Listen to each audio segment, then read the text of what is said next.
زبور 45واں۔ میرے دل میں ایک نفیس مضمون جوش مار رہا ہے۔ میں وہی مضامین سناؤں گا جو میں نے بادشاہ کے حق میں قلم بند کیے ہیں۔ میری زبان ماہر کاتب کا قلم ہے۔ تو بنی آدم میں سب سے حسین ہے، تیرے ہونٹوں میں لطافت بھری ہے، اس لیے خدا نے تجھے ہمیشہ کے لیے مبارک کیا۔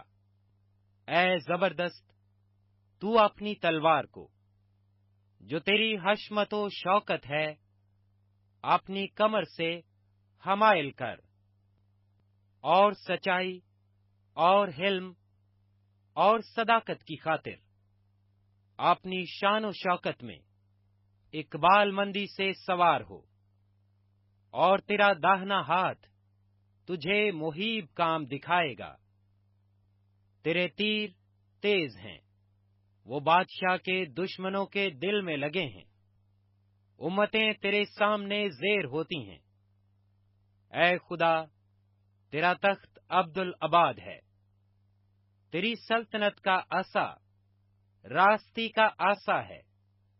تو نے صداقت سے محبت رکھی اور بدکاری سے نفرت، اس لیے خدا تیرے خدا نے شادمانی کے تیل سے تجھ کو تیرے ہمسروں سے زیادہ مسا کیا ہے۔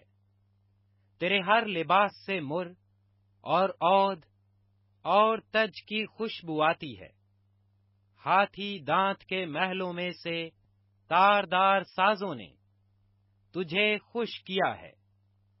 تیری معزز خواتین میں شہزادیاں ہیں، ملکہ تیرے داہنے ہاتھ اوفیر کے سونے سے آراستہ کھڑی ہے۔ اے بیٹی، سن، غور کر اور کان لگا، اپنی قوم اور اپنے باپ کے گھر کو بھول جا، اور بادشاہ تیرے حسن کا مشتاق ہوگا، کیونکہ وہ تیرا خدا ہے۔ تو اسے سجدہ کر، اور سور کی بیٹی ہدیہ لے کر حاضر ہوگی۔ قوم کے دولت مند تیری رضا جوئی کریں گے۔ بادشاہ کی بیٹی محل میں سر تپا حسن افروز ہے، اس کا لباس زربفت کا ہے۔ وہ بیل بوٹے دار لباس میں بادشاہ کے حضور پہنچائی جائے گی۔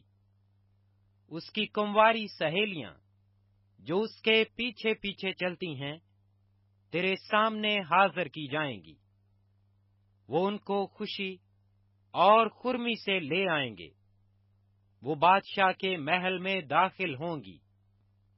تیرے بیٹے تیرے باپ دادا کے جانشین ہوں گے، جن کو تو تمام روئے زمین پر سردار مقرر کرے گا۔